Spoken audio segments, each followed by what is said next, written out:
स्मृति भवन हूं।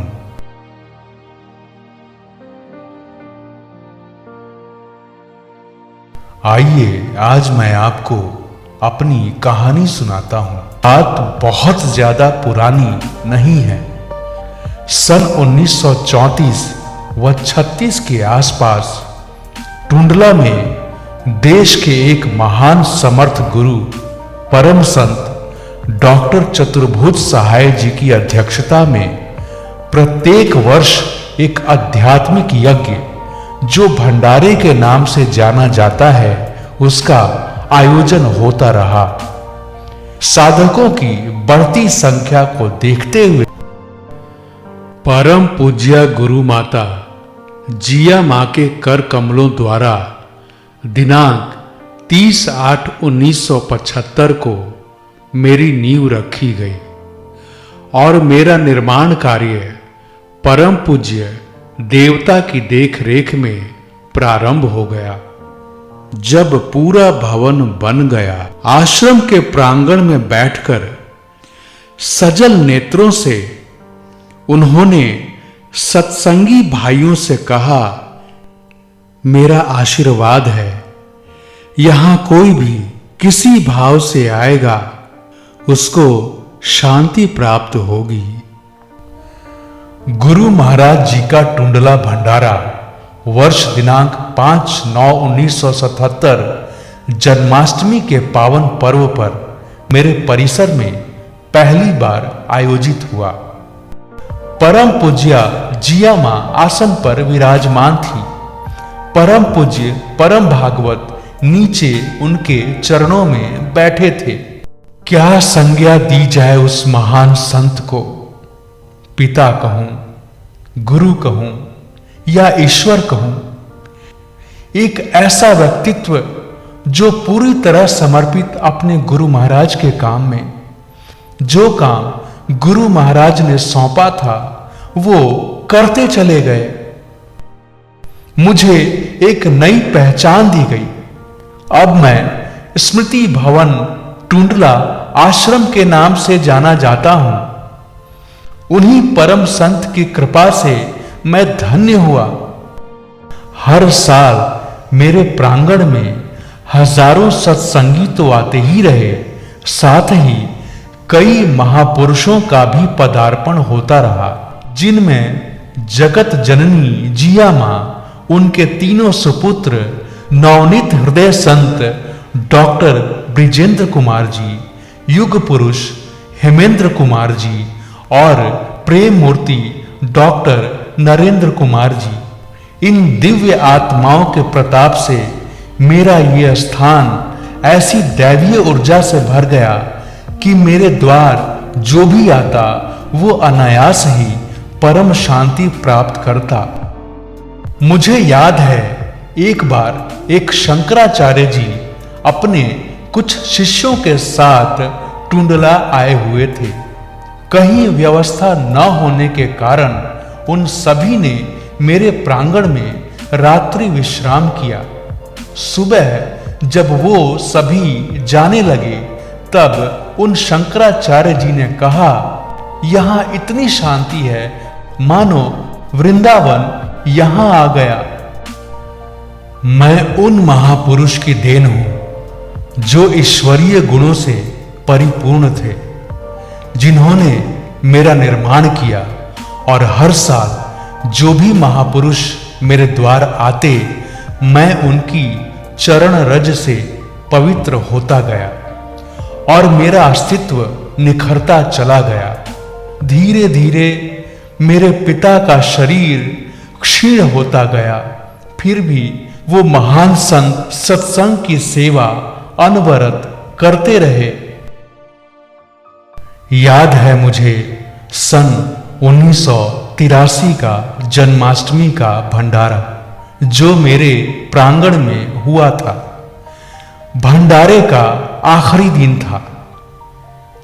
हजारों सत्संगी भाइयों की आंखें उन परम संत परम भागवत पूज्य पंडित जी महाराज के दर्शन के लिए व्याकुल हो रही थी। अपने सत्संगी भाइयों के अंतर मन की पुकार उन महापुरुष से कैसे छुपी रह सकती थी? एक तरफ भक्त अपने परमात्मा के लिए व्याकुल, वहीं दूसरी ओर परमात्मा भी अपने भक्तों से मिलने को आतुर थे।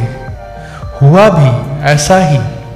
ध्यान के बीच परम भागवत जी को उनके छोटे सुपुत्र परम पूज्य श्री सुरेश जी ने आराम कुर्सी पर मंच पर बैठा दिया। जैसे ही ध्यान समाप्त हुआ, लोगों ने आंखें खोली, तब देखा वो परमात्मा पूज्य जिया मां के समीप विराजमान हैं। सभी सत्संगियों की दृष्टि चातक की तरह उन परम संत परम भागवत पूज्य पंडित जी महाराज की ओर देख रही थी। सभी लोग उनकी वाणी सुनने को व्याकुल थे। गुरु अंतर्यामी होते हैं। वो भक्तों की पुकार पर रीझ जाते हैं तथा कृपा करते हैं। तभी उन महापुरुष ने महात्मा बुद्ध की तरह अपने दोनों हाथ खड़े किए और बोले, आप सभी को मेरा आशीर्वाद है। आपने यहां आकर हमारे ऊपर बड़ा एहसान किया है। गुरु महाराज आपका कल्याण करें। अंत में उन्होंने कहा, मुझे जो देना था मैंने दे दिया। मैंने किसी के साथ कोई दुराव नहीं किया। अब आप जानो आपने कितना लिया। यही उन महापुरुष का अंतिम प्रवचन था। उन महापुरुष की वाणी सुनकर सभी सत्संगियों के अश्रु प्रवाह होने लगे। पूरा पंडाल सिसकियों से भर गया। देखते देखते वो दिन भी आ गया।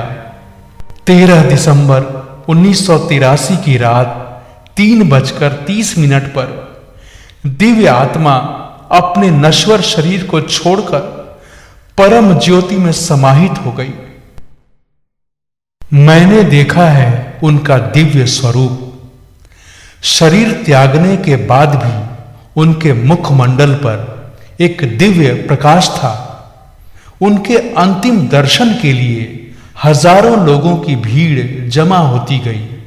उनके प्रेमियों ने घर से आश्रम तक, उनके अंतिम पथ तक फूल बिछा दिए थे।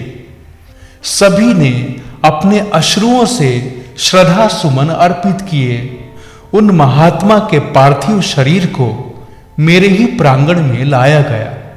प्रांगण में जहां वो नित्य परिक्रमा करते थे, जहां जिया मां और अनेक महापुरुष के चरण पड़े थे, उसी स्थान पर वेद मंत्रों के साथ उनके ज्येष्ठ पुत्र परम पूज्य प्रभु दयाल जी ने दाह संस्कार किया।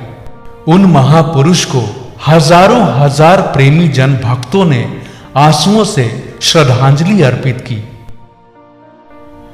मैं मूक होकर अपने पिता के पार्थिव शरीर को पंचभूत में विलीन होते देख रहा था। उस समय मेरे हृदय का दर्द और व्यथा कौन समझ सकता है। मैंने वो दृश्य भी देखा। उनके दाह संस्कार के समय अनेक महापुरुष और प्रेमी जन उपस्थित थे। उन्हीं प्रेमियों में एक करतार सिंह जी थे। जब तक दाह संस्कार चलता रहा तब तक वो खड़े ही रहे। बाद में उन्होंने कहा, वैसे तो मैं अनेक महापुरुषों के अंतिम संस्कार में गया हूं, परंतु मेरा बड़ा सौभाग्य है जो इन महापुरुष के अंतिम संस्कार में मुझे उपस्थित होने का सौभाग्य मिला है। आज जो तेज और शांति मैंने इन महापुरुष के चेहरे पर देखी, अन्यत्र किसी और के चेहरे पर नहीं देखी। जिस स्थान पर उन महापुरुष का अंतिम संस्कार किया गया, उसी स्थान पर अब समाधि मंदिर है। परम पूज्य देवता की जन्म से आज तक के जीवन की यात्रा देखकर संत कबीर की ये पंक्तियां साकार हो गई। झीनी झीनी बीनी चदरिया, जो चादर सुर नर मुनि ओढ़ी, ओढ़ी के मैली कीन्ही चदरिया, दास कबीर जतन से ओढ़ी, ज्यों की त्यों धर दीन्ही चदरिया। जिस महापुरुष ने मेरी नींव रखी, मेरा निर्माण करवाया, उनका उद्देश्य सदा से ही सेवा का रहा। उन्होंने आध्यात्मिक सामाजिक उत्थान के लिए तो काम किया ही, परंतु टुंडला में चिकित्सा व्यवस्था के अभाव का दुख उन्हें हमेशा ही रहता था। इसका एहसास उनके तीनों सुपुत्र परम पूज्य श्री प्रभु दयाल जी शर्मा, परम पूज्य श्री कृष्णकांत जी शर्मा तथा परम पूज्य श्री सुरेश शर्मा जी को महसूस होता रहा। परम भागवत परम पूज्य पंडित जी महाराज के महाप्रयाण के बाद टुंडला वासियों की चिकित्सा संबंधी समस्याओं को दूर करने के लिए सन 1992 में माता जावित्री देवी चैरिटेबल अस्पताल टुंडला की स्थापना मेरे ही प्रांगण में की गई। अस्पताल को ब्रह्मलीन परम संत परम पूज्य पंडित जी महाराज की पत्नी के नाम कर माता जावित्री देवी चैरिटेबल अस्पताल के नाम से प्रारंभ किया गया था। कालांतर में देखा गया कि मरीजों की बढ़ती संख्या विशेष रूप से आंख और दांत चिकित्सा के लिए अस्पताल छोटा पड़ रहा था। इसी पृष्ठभूमि में टुंडला रामाश्रम परिवार ने निर्णय लिया कि अस्पताल का विस्तार होना चाहिए। अतः सभी सुविधाओं को समायोजित करने के लिए 1 जनवरी 2018 को मेरे प्रांगण के पास एक अलग स्थान खरीदा गया और उस स्थान पर दांत, आंख और सामान्य चिकित्सा के लिए न्यूनतम 10 बिस्तर की सुविधा वाले 2 मंजिल के नए अस्पताल की नींव रखी गई। निर्माण कार्य युद्ध स्तर पर करके केवल 1 वर्ष में पूरी तरह सुसज्जित अस्पताल तैयार हो गया। अस्पताल का औपचारिक रूप से उद्घाटन 1 जनवरी 2019 को किया गया। मेरा सौभाग्य है कि मेरे प्रांगण में अनेक महापुरुष के चरण कमल पड़े, अनेकानेक प्रेमी जन आते रहे और इन्हीं के आशीर्वाद से मेरे प्रांगण में इतनी शांति है कि यहाँ कोई भी थका हारा अपनी परेशानियों और रोग से पीड़ित आता वो शांति पाता और अपनी सारी पीड़ा व कष्ट को भूलकर एक आनंद की स्थिति में पहुंच जाता। अब तक आपने मेरी कथा सुनी, पर मेरी व्यथा किसे सुनाऊं? कौन सुनेगा मेरे दुख को? आज सारे विश्व में महामारी फैली है। उसका प्रकोप हमारे देश में भी बहुत फैल गया। इसी महामारी के प्रकोप के कारण आज मैं वीरान पड़ा हूं। न पहले जैसे लोग ही आते हैं, न पहले जैसी चहल पहल ही होती है। मैं जानता हूं सभी लोग अपने अपने घरों में बैठे हैं, परंतु मेरे आंचल में आने को सभी व्याकुल हैं। सभी इसी प्रतीक्षा में हैं कि कब यह महामारी खत्म हो और सभी मेरे आंचल में आकर शांति प्राप्त करें। कभी सोचा ही नहीं था कि ऐसा भी समय आएगा कि मैं वीरान पड़ा रहूंगा और तरसता रहूंगा कि कोई मेरे द्वार पर आए और अपनी प्यास बुझाए। बहुत करीब से देखा है मैंने ऐसे ऐसे लोगों को जो अपने शारीरिक और मानसिक कष्टों से पीड़ित मेरे आंचल में आते ही अपने सारे कष्ट भूल जाते तथा एक शांति का अनुभव करते, जैसे उनके जन्म जन्मांतर के सभी दुख दूर हो गए हों। मैंने उन सभी के चेहरे पर शांति और मुस्कान देखी है, परंतु आज उन्हीं लोगों की मुस्कान और शांति देखने के लिए मेरा हृदय व्याकुल है।